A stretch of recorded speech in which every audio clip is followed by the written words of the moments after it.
Hola, boas tardes. Boas tardes, grazas por estardes aí nunha tarde tan pracenteira para andar paseando, pero tamén para coñecer unha nova autora. Temos, para min, cabe a honra e o prazer de vos presentar aquí unha rapaza que eu coñecí, a miña guía de Rianxo, a que me ensinou ao que era a aldea maldita de Abuín, me falou dela, me guiou por aqueles camiños, a serea dos Mariño, os petróglifos todos de Rianxo, todo ese coñecemento, bastantes horas de conversas arredor de meigallos, de aparicións e de cousas destas, todo iso debo yo a Nati Rei, a que considero unha boa amiga, que sempre me falou da súa inquedanza por escribir cousas. Nati é un rara avis no mundo das letras galegas, non é profesora de galego, inda que sabe moito máis que moitas profesoras de galego, non é periodista, é unha traballadora normal. E entón, para min é doble satisfacción saber que xente do pobo, xente sin especialización, é capaz de crear produtos como este. Que é esta novela? A ver, esta novela, eu diría que esta novela é unha novela amena, en primeiro lugar, moi fantástica, con intriga, con medo, con esoterismo, con humor, con sexo, non? É unha novela que ten todos estes ingredientes e que vai dirixida, penso eu, a un público, digamos, que estude bacharelato, porque vai, digamos, para esa franxa de idade, os protagonistas son maiormente desa franxa de idade, é unha novela de moi boa lectura, notase que houbo formación e información para escribir sobre arte, sobre cociña, sobre viaxes, sobre libros antigos, é dicir, todo iso vai nos aparecendo ao longo de toda a trama. É unha novela de instituto, pero non é unha novela de teleserie de instituto, é dicir, é unha novela de instituto con chicha, con sustancia. É universal e ao mesmo tempo local, porque pasamos de Rianxo a París, de París a Betanzos, de Betanzos a Santiago, e estamos bailando por unha serie de escenarios que vai sempre do máis universal ao máis local e do máis local ao máis universal, do esoterismo de sempre ao noso meigallo de sempre, do que se entende por universal e o que se entende por local. É un tratado juvenil sobre Anxos e Demos? Sí, pode ser un tratado juvenil sobre Anxos e Demos na Galicia do século XXI, sen chegar a ser a fantasmada de Dan Brown. Esquezamos iso, non vai por aí. Por aquí os anxos teñen sexo e exercen. Que carai, eso de... Dicía, esa é unha persoa etérea, sexuada e angelical. Esta é sexuada e angelical, neste caso. Eu non sei, eu cando teño a dúbida de se Nati o mellor tamén se fixou no tomo terceiro da Suma Teológica de Santo Tomás de Aquino, cando escribe de anxos, non? Acerca do tratado dos anxos, non? Pero desde logo de anxos sabe moitísimo, Nati, sabe moitísimo.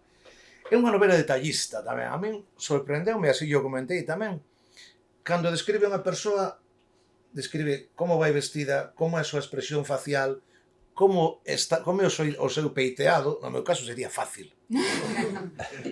Como é o seu peiteado, é dicir, estános describindo como é cada... de maneira que poidamos coñecer inmediatamente o personaxe. Da trama supoño que falara ela, do como fixo esta novela, como as dificultades que tivo.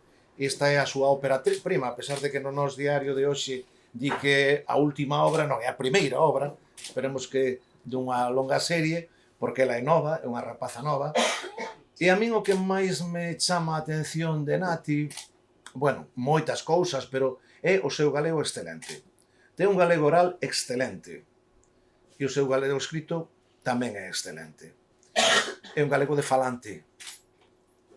Tamén hai galegos de neofalantes moi bons, pero o seu galego de falante nótase moitísimo. Nótase moitísimo porque a xente non ten moita pena, senón que leva moita pena.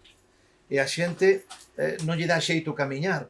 E a avoa quedaba ao conto con outras vellas, non quedaba falando con outras vellas, quedaba ao conto. É dicir, toda esta fraseoloxía popular do seu Rianxo nativo, do seu galego arousán está aquí presente. Dicir, de repente tomamos un montón de léxico que non é frecuente doparnos na narrativa ou na literatura galega. A paxar, rasquizo, degoxar, engarguelar, loiada, gafume, broucazo, changlán. Claro, isto é changlán, é moi... Changlán, é moito de vos. Coruscar, de repente mete dialectalismos de Onavia tamén. Aparece a preixar en vez de abrazar ou apertar. Mete a nasar, deligras, arreguizos, o arreiro da ría. Vouche contar que é o arreiro da ría porque eu non soubo en que era. É a néboa. A néboa, o arrieiro da ría. Veriño, fuscallo, galdracha, cebro, alburgada, abedoiros, grimoiros, xirgar. Podemos aprender galego incluso. Un catedrático de filoloxía galega da universidade tamén ten que aprender galego. Todos os días. E con Nati eu aprendín bastantes palabras en galego. É entretida, é ben escrita, un galego excelente. Eu creo que o noso sistema literario xe ten que estar de noraboa pola incorporación de Nati Rei a Rianxeira. Vale.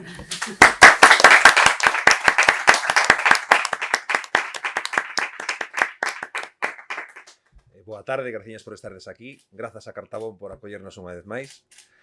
Carai, cando me ves presentar a calquera das miñas obras? Porque dá gusto con Quique, non? Así dá gusto, bautizarse. Moitísimas grazas por acompañarnos e por esta glosa que coido que aínda que sexas amigo, e eu tamén me considero amigo de Nati, porque a coñezo desde antes de ser o seu editor, penso que está moi ben argumentada e é moi obxectiva, porque é certo que hai moitas cousas nesta novela e moitas cousas en Nati como escritora que son orixinais. Penso que non avaladí o feito de que efectivamente, despois falaremos en la mesa, se vos parece imos facer unha especie de formato de entrevista, non é baladí o feito de que Nati non pertenza ao que se supón o sistema literario, non? Isto que agora chaman o sistemiña.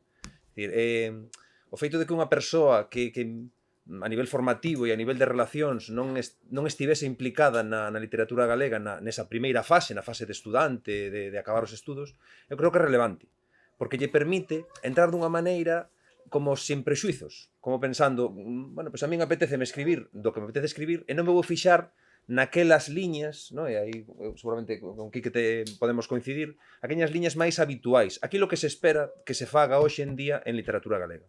Por iso ele inventa unha historia que ten moito que ver co que len os adolescentes, pero non precisamente os adolescentes en lingua galega.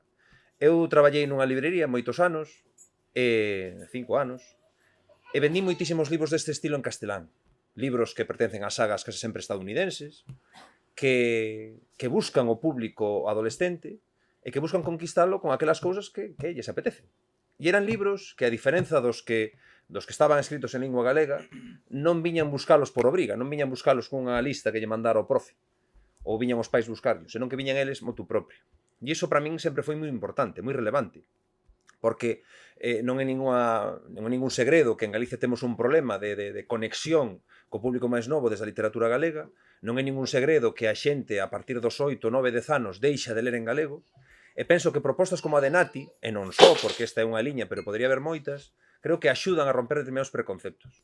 E axudan, ademais, a romper o principal preconcepto, que esta literatura popular, esta literatura, ás veces un pouco desde fora, considerada casi de clixé, pode ser unha literatura que sexa rigurosa, pode ser unha literatura na que os seus autores e autoras se comprometan, desde o punto de vista lingüístico, como dixo Quique, pero tamén desde o punto de vista da trama. É dicir, nesta trama, como ben apuntaches, Enrique, hai moitísimos detalles que darían, pois, estas cousas que están de moda dunha rota literaria, por exemplo, non? É dicir, visitar Santa Martiño Pinario con esta novela, eu estou desexando facelo, porque eu fora varias veces a San Martiño, pero nunca me fixara na riqueza de anxos que hai ali, na presenza dos anxos nese mosteiro vieito.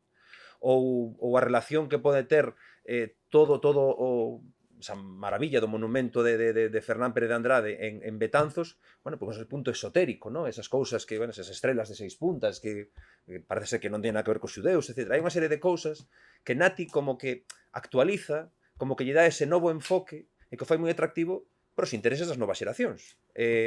Lóxicamente, podemos dar os golpes no peito que queiramos, podemos protestar, pero temos que ser conscientes de que as cousas van mudando, de que as novas xeracións van entendendo a realidade dun xeito diferente que a xeración nós, xa que xa pasou hai 100 anos, e está ben que haxa persoas que, sen renunciar ao compromiso co galego, e sen renunciar ao compromiso con eses factores culturais que nos definen, propoña novas mensaxes. E propoña novas mensaxes que eu espero que a xente nova as reciba con esa frescura como eu a recibín como editor. E aí empezamos a entrevista. Eu sei que esta novela xorde nun obradoiro literario que faz con Antón Ribeiro Coello, pero non sei se xa desde o principio, desde que facías aquelas primeiras prácticas de relatos ali co Antón, xa tiñas claro facer a estirpe do Arcanxo. Non. A estirpe do Arcanxo nace dende unha visita que fixen a San Martiño Pinario, como dixo César. Ali vin que había moitos anxos e na visita guiada dixeronme que era unha das igrexas que máis anxos tiña de toda Europa. Entón, eso a mí fascinoume ver querubíns, anxos custodios, arcanxos. Entón, dixen eu, estaba no obradoiro literario, dixen eu, aquí ten que vir a miña novela. E como rianxeira, pois, levei na miña vila natal. Entón, a protagonista da novela é Maia, ten 17 anos, e de Rianxo. Canto hai de ti en Malla? En Claro, eu coñézote, algunha cousa, pero había como un distanciamento, que é difícil nunha primeira novela, non? Porque nas primeiras novelas sempre se tende ao autobiográfico, a falar do que un coñece. Pero non recoñezo moito esa Malla, non me recorda moito a Nati. Porque non é o único. Xa varias lectores me dixeron, pois Nati, é que eu estaba lendo, estaba te buscando a ti, Maia, pero é que non te encontro. Non, Maia é independiente a mí, non ten nada que ver comigo. Pero de onde te inspiras? É dicir, tiñas algunha amiga que se parecía a ela? No instituto, nas rapazas do instituto, na miña época, de cando eu iba, sí. Ten varias cousas de diferentes rapazas. Así como a Nuria, que tamén me preguntaron. A Nuria é a antagonista, é a mala da película. Preguntaronme, esta Nuria, de onde a sacaches? E xenlle, hai moitas Nurias nos institutos. E bueno, pois Nuria tamén é un personaxe potente aí que lle vai meter un pouco de caña a Maia.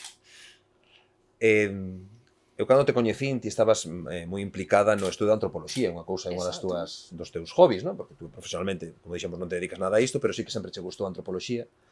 É unha das persoas máis entendidas. Outro día estiven con Emma Pedreira en Ferrol, e díxome, teño que falar con Nati Rei, falou de Nati Rei como se fose a maior autoridade no tema dos cruceiros dos meniños. Sí, porque me pideu claro, no estudo de como na sociedade tradicional se resolvía o aborto e os nenos mortos, non? É dicir, niso ti fixeches un estudo moi interesante. Sí, está publicado no Anuario Barbantia. Ten que ver ese gusto pola antropoloxía, polas cousas que... esa sotoboche, non? Esas voces baixas da sociedade. Está detrás de que ti despois te intereses por contar as historias. É dicir, escoitaches moitas historias que che provocan que queiras contalas ti. Sí, sí. E sobre todo, tamén, aparte de ser a mitoloxía dos anxos, tamén hai mitoloxía galega, que o que entende, pois, vai a descubrila. Vamos a ter unha sabia que esa tamén tiña que meter a unha persoa así que soubese desto misterioso, que lle chega a información da nada, porque hai xente que sabe moito, non solamente mirar aos ollos. E tamén hai, sería revelar a novela, pero hai un personaxe potente da mitoloxía galega que é o que me comentabas ti. Esa señora que coneces ti, que dis ti, é que eu, como se me meten moitas... Os corpos abertos. Tamén hai. A parte dos anxos temos a mitoloxía galega, eso, corpo aberto, que hai xente que en realidad... Sí, que sinte. Sinte que... Que é un corpo aberto, que se lle meten outras personalidades e tal. Bueno, a ver, iso está moi vixente na cultura galega, entón a mí gustoume leválo á novela tamén. Cada vez a psiquiatría dá conta moito destas cousas, non? Pero sí que hai xente que ten estas cousas aínda aí vivas. Aí, a día de hoxe. Non se fala moito porque diste igual. Vámonos a meter nun psiquiatra. Pero, con confianza, dinche. Sí, ademais ti tes, bueno, hai que dicir que Nati ten un blog, como se chama? O Camiño Esquecido. O Camiño Esquecido. En ese blog vai soltando pildoriñas alrededor de todos estes temas. Eu moito aprendo neles, porque a pesar de que todos os que estivemos en contacto, máis ou menos, con o mundo tradicional, con encantamentos e meigallos e todo isto, pois a todos nos soa, hai moitísimas cousas, por exemplo, que eu non sabía. Era os meniños que enterraban, sin cristianar, que enterraban ao pé dos cruceiros. E agora, cando paso por o lado dun cruceiro, tiño que aquí estar enterrado algún... A min pásame tamén. Eu miro se ten algún sinal na base do cruceiro E digo, guau, a ver se este tema ou non, porque hai veces que gravaban, sabes? O sea, que Uñenllas marcaron as as iniciais do neno, porque tiña un nome. non iba enterrado en sagrado porque non estaba sin bautizar. Claro, pero o lugar máis preto de Deus, máis sagrado, era o pé dun cruciño, que máis. Dun cruceiro, Estas son cosas de Nati. Sí. Sí, son cousas nas que investigaches durante moito tempo que, insisto, das que é unha auténtica sabia. Volvendo un poquinho á novela, estaba claro que o escenario de Rianxo, de San Martiño, teñolo desde o principio, pero como se che ocorre levar a acción a París? É dicir, París non é ningún spoiler. É un lugar especial e tamén ten moito esoterismo ali. Hai moita maldade en París. Sí. Pero o bonito que ti non estuveches nunca en París. Non estuve nunca en París. En cambio, animo vos a que vexades que a descripción de París, eu cando liga non vexe, pero eso foi eu non porque... sabía que Nati non que fora alá, parecíame tan realista a descripción. No, nunca estuve en París, pero xusto estaba planeando unha viaxe a París. E dixen eu, ven aquí o COVID, anulouse unha viaxe, e dixen eu, pois isto teño que meter unha novela, sí ou sí. Entón, dime unha viaxe literaria. Unha viaxe literaria, efectivamente. No, pues, eu que estive en París, a verdade é que, claro, daba toda a Está sensación moi logrado, sí. Sí, está moi non ben é o único conseguido. que o di. Está ben conseguido. Sí. Aparte desa relación coa mitoloxía galega, como ben dís, tamén hai unha serie de referencias, é dicir, desde que se fala do idioma enoquiano, que é o idioma dos anxos, ata pues, todo o que ten que ver coa librería de París da Shakespeare and Company, os libros de secretos que teñen ali, é dicir, hai como un coñecemento moi amplo da cultura esotérica xeral. De feito, hai unha escena na tumba de, como se chama este, dun espiritista... No. Allan Kardec, Kardec. é dicir, ti tiñas moi claro toda esa historia do esoterismo a nivel europeo, non? Sí, estaba nese momento como unha inquietud lendo sobre esas cousas, pois así, co libro de Enoch, co Codes Gigas, meses manuscritos misteriosos. Incluso vamos a onde Vicente Risco, a casa del, que tamén ten algo acochado. A mí pareceme interesante esa capacidade de xuntar, como decías ti, o universal co local, e sobre todo sin perder ese ton adolescente. É dicir, que un rapaz dun instituto nunca se perde e nunca se aburre coa novela. No. Ti como mantiñas esa idea de que a novela non se che escapase polas propias teimas que ti tes ou as cousas que che gustan? Dicir, como controlabas que isto fose máis ou menos de interese pro público xeral máis alá das os teus propios intereses? Os meus propios intereses era escribir o que quixen. Entón, a partir de aí, foi así. Escribín o que quixen, o que me saiu. E despois tuve a sorte de que Aira dixo, está ben así, non? Bueno, traballamos bastante tamén. Traballamos bastante, pero as escenas fortes están aí. Sí, Por exemplo, a que falaba me Costas, o tema do sexo. Xa te metí unha vez. Un escritor novel nunca pode escribir, non debería escribir escenas sexuais. Porque é complicado, porque un tema, é moi claro, complicado. Pois vai ela e faino. Si, pois eu vou non facerlo. Sí, eu falo con Nati moito de literatura e dicía iso sempre, dicía, o sexo hai que saber moi ben como se fala, pode acabar, se non é humorístico, pode acabar moi patético, pode ser a linguaxe sexual pode acabar sendo moi patética, pero ela non fixo nin caso, e bueno, aí está, creo que quedou bastante ben. Quedou ben. Gardou esa esencia, ¿no? desde o punto de vista dunha rapaza, ¿no? Que ten a súa primeira experiencia sexual, é certo que cun anxo, digo que eso xa, sí. Claro, xa... Un ser mitolóxico. Claro. Eu estaba aí a veces dicía, bueno, aquí a cousa é un pouco excesiva, pero é normal, é un anxo, carai. Vamos a dar o desconto home, non? Bueno, que nin home é. Anxo con sexo. É iso que din que non teño. Ti demostras que non. Non, nesta novela teñen bastantes.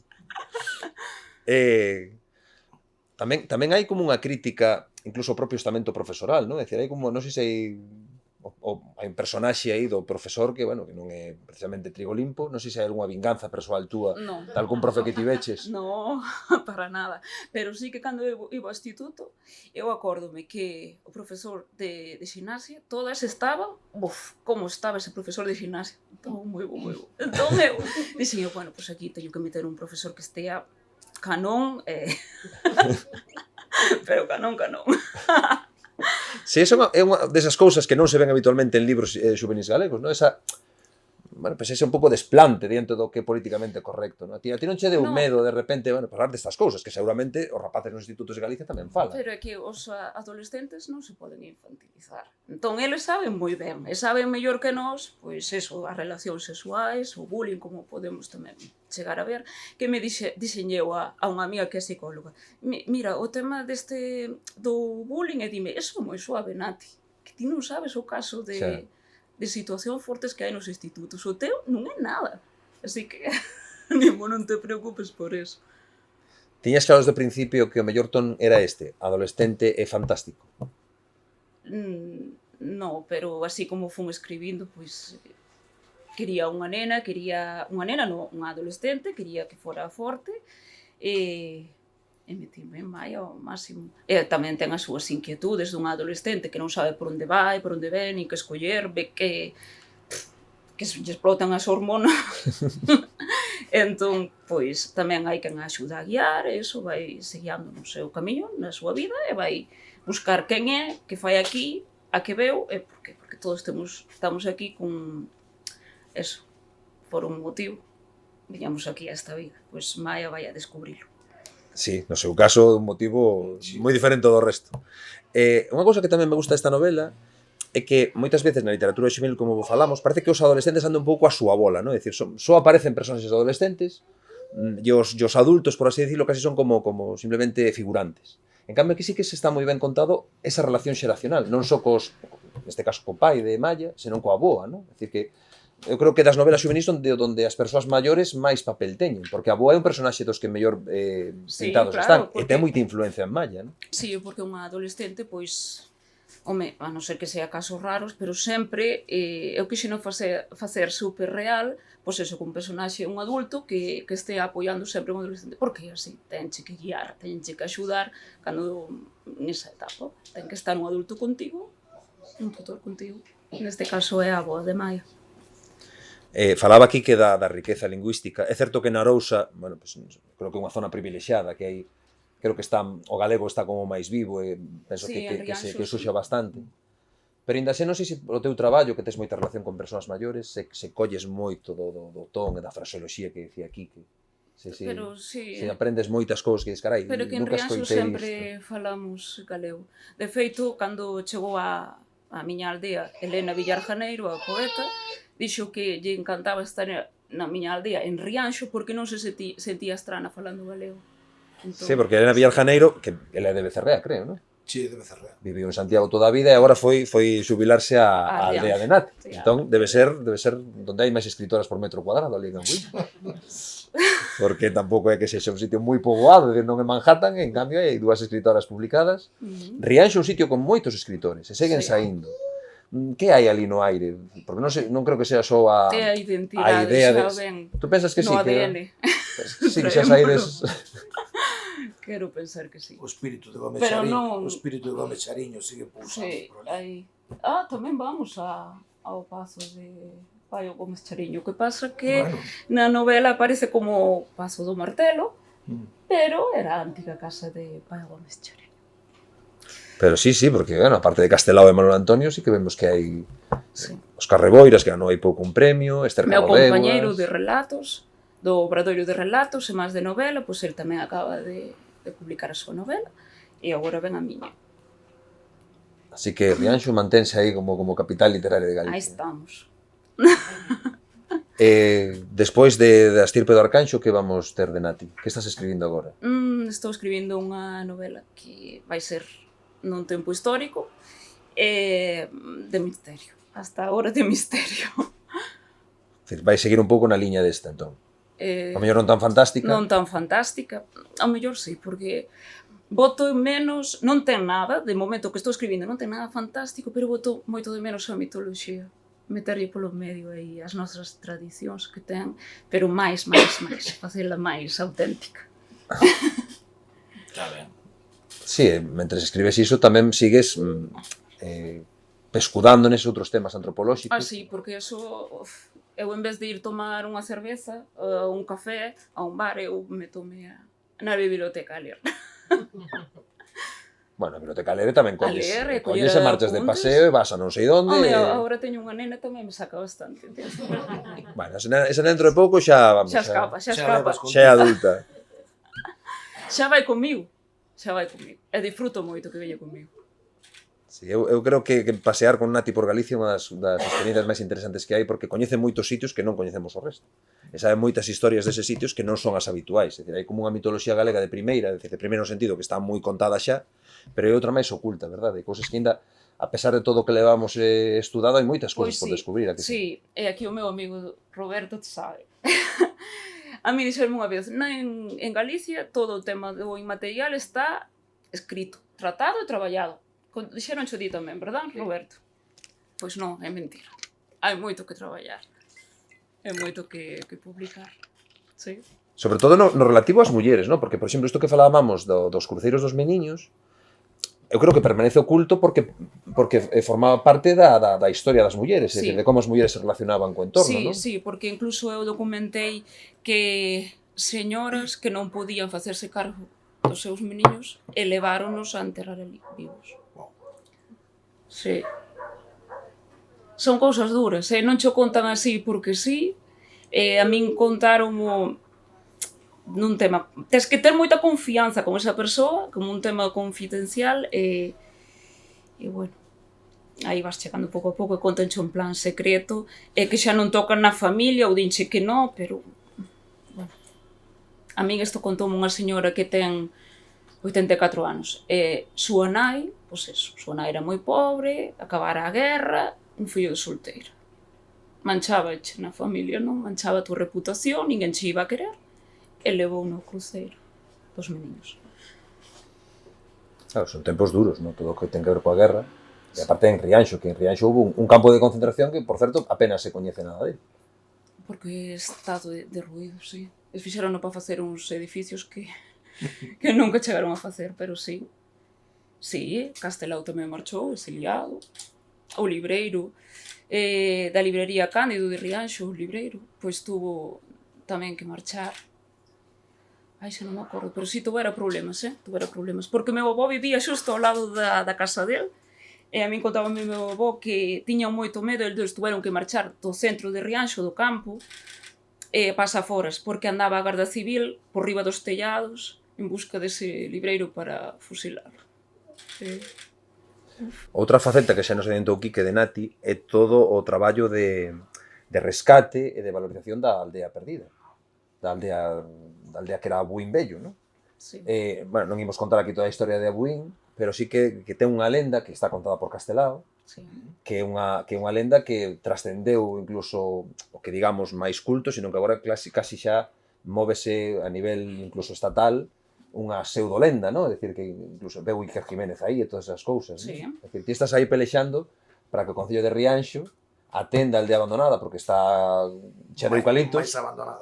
Está chea de eucaliptos e tamén para que se restitúa un pouco, bueno, pues, o mito orixinal, non que sigan espallándose ideas que non teñen nin pés nin cabeza. Exacto. Porque incluso na antropoloxía hai pseudociencia, é dicir, non é...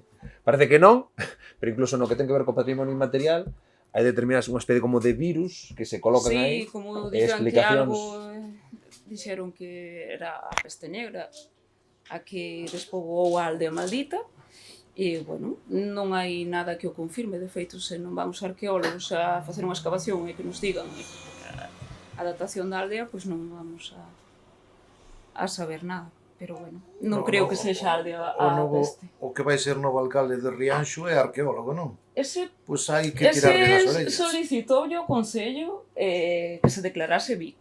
Agora vai entrar. Bueno, ten que facer aínda goberno. Pero confío en Julián Bustelo. Bueno, pues, Para que lle poñan protección. Para ti sería unha boa noticia porque levas anos. Pois sí. Teño que decir que grazas á aldea maldita, pois teño unha meniña. Grazas á aldea maldita. Sí. Puxes facela ali. No, pero seu pai veu visitala. Ah, vale. Bueno, aí tes argumento para outra novela ou para un conto. Aí está. Ben, pois agora se algún de vos quere facer alguna pregunta ou contaros alguna cousa, pois é un momento. Eu quería preguntarse, porque como dixeche que empezares a raíz dun obradoiro, Que che deu nese obradoiro a escribir, no? O profesor que che O impartiu? profesor, sen dúbida. A paixón que me transmitiu Antón Ribeiro Coello. De que maneira? Tenderche conta que valías para escribir? Que valía. A mí o que se me daba ben eran os diálogos. E coido que a partir de aí, pois... Era como un vicio. Se empezas, tens que seguir. Un vicio. E que máis de ti, aparte de ti dese obradoiros de Antón Ribeiro empezou a publicar? Dos de relatos de Sí. Rianxo, eu e máis Óscar Reboiras. E Óscar Reboiras gañou un premio. Bueno, decías antes Inma, ¿no? Esa rapaza tamén. Sí,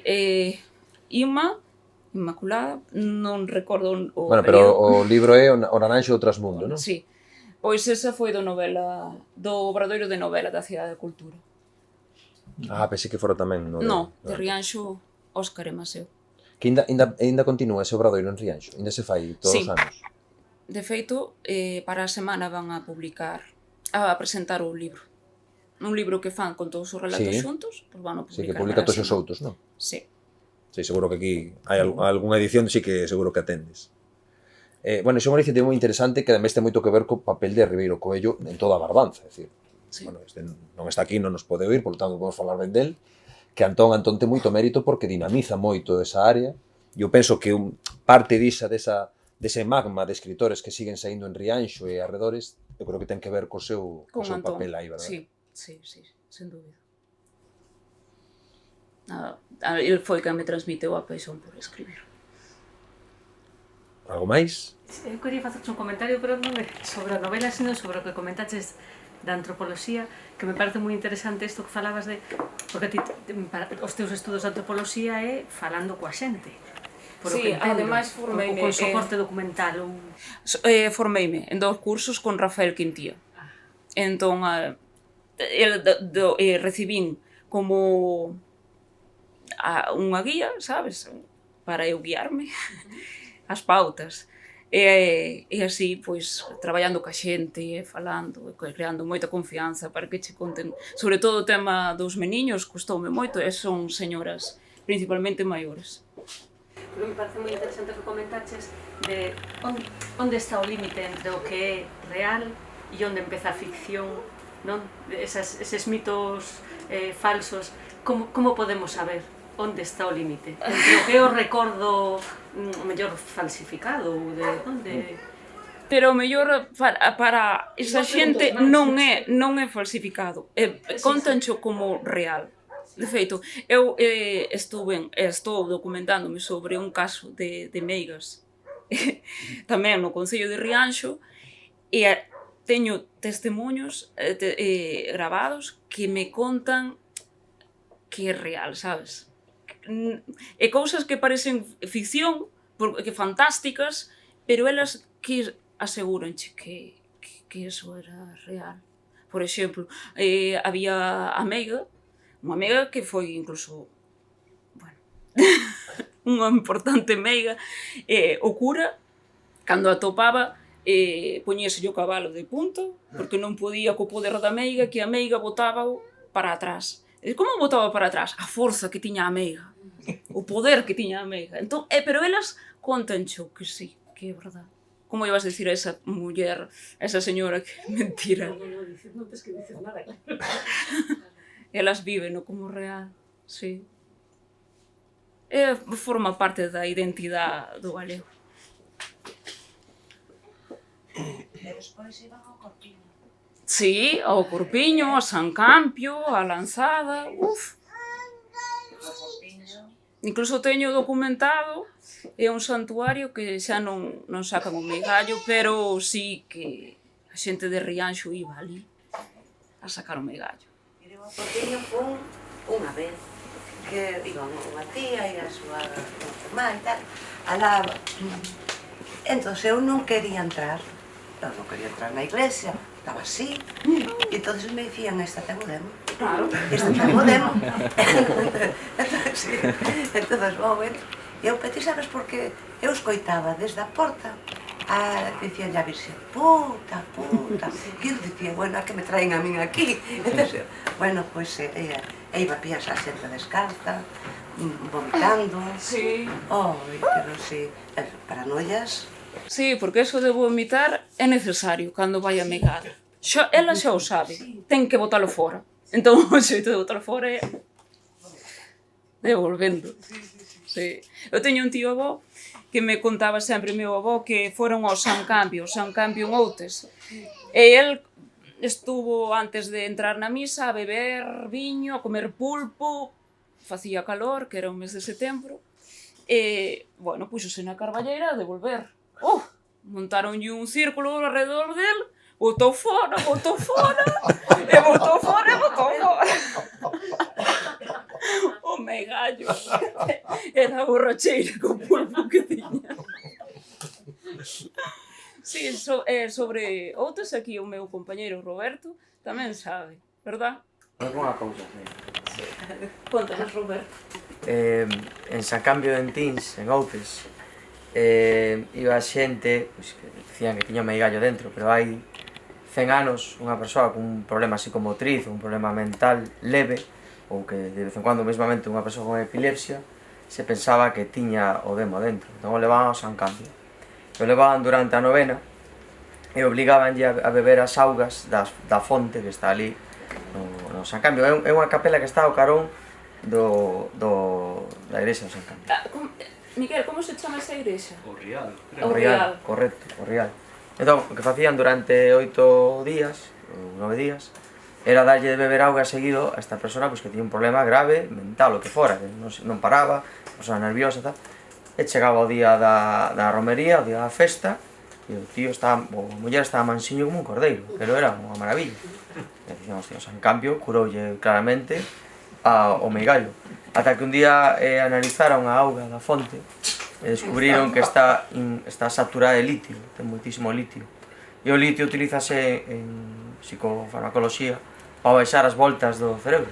Non significa que se chupades a pila do móvil non, pero o litio sí que é verdad que baixa as voltas, entón a xente que tomaba aquelas augas saturaba de litio e baixando. Entón, claro, o que che leva a pensar é como foi no seu tempo que alguén se deu conta de que esas augas curaban a xente con un problema mental ou endemoniado. O sea, que foi o que levou a iso? Un ensayo e error? Seguramente. Coincidencia, non sabemos se foi produto de ou realmente alguén sabía algo máis daquela auga que nós non temos a capacidade de percibir nos nosos tempos. Falo de aí centos e centos de anos. Augas milagreiras. Augas milagreiras. Aí está o misterio.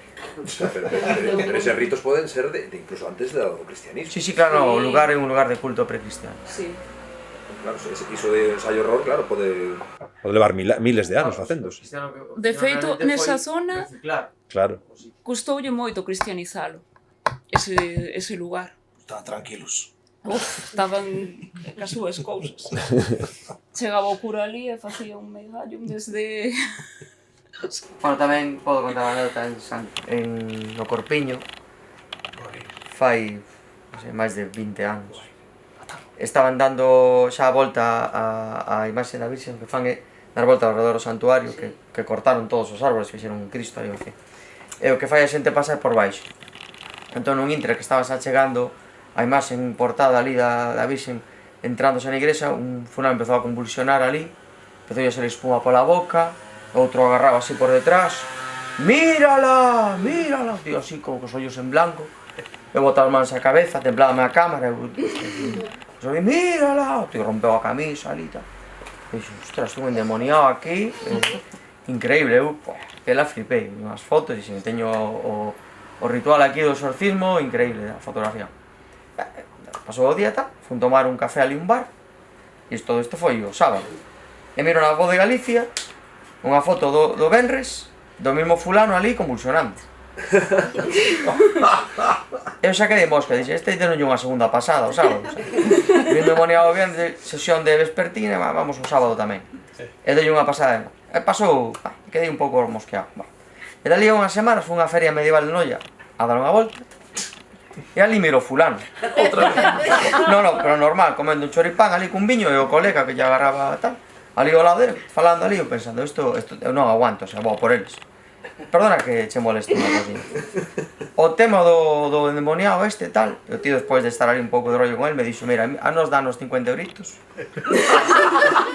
un bocadillo, montamos o show, e aquilo sai na prensa, a xente vai ali e deixa caer as arandelas ali no peito. Eso é así, eso vin, montan o show de vez en cuando, a ver, hoxe en día a devoción que hai ali é o fanatismo e as cousas que acontecían hai anos xa non pasan hoxe, entón hai que forzalas un pouco. Entón, soltaban ali unhas arandelas aos fulanos e va, tómate algo ali e monta ali o show. E o montaban durante 2 días, o fan cada 5 ou 6 anos. Está controlado todo. Xa non se lembra ninguén. Estás todo controlado, cada 5 ou 6 anos. Cada 5 ou 6 anos ali están os fulanos ali facendo isto.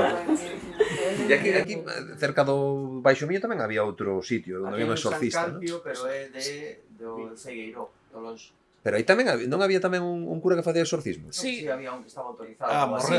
Morreu. Ao final. Era un catedrático da Universidade de Vigo. Entón, o San Cambio é xa un santo disto tamén. San Cambio era un soldado romano, foi cristianizado. Pero como patrón dos endemoniados, ou ten algunha relación, sí? Pois non o sei, supoño que cada santo, cada santa lle otorgan en algunhas localidades. Como os deuses, teñen os seus Sí, poderiños. Claro. é un pouco, cada un ten o seu chollo. Temos o libro de San Cibrán, San Cam. Ai, non. No, ese é outro. No. San Cambio, e San Cibrán É outro, é outro. O libro de San Cibrán. O Ciprianillo. O Ciprianillo. Sí, Estaba eu equivocado. que sai no libro ainda que sea de maneira lateral. Sí. Bueno, Pois listo. Rematamos. pois moitas grazas a todos. Gracias por vir.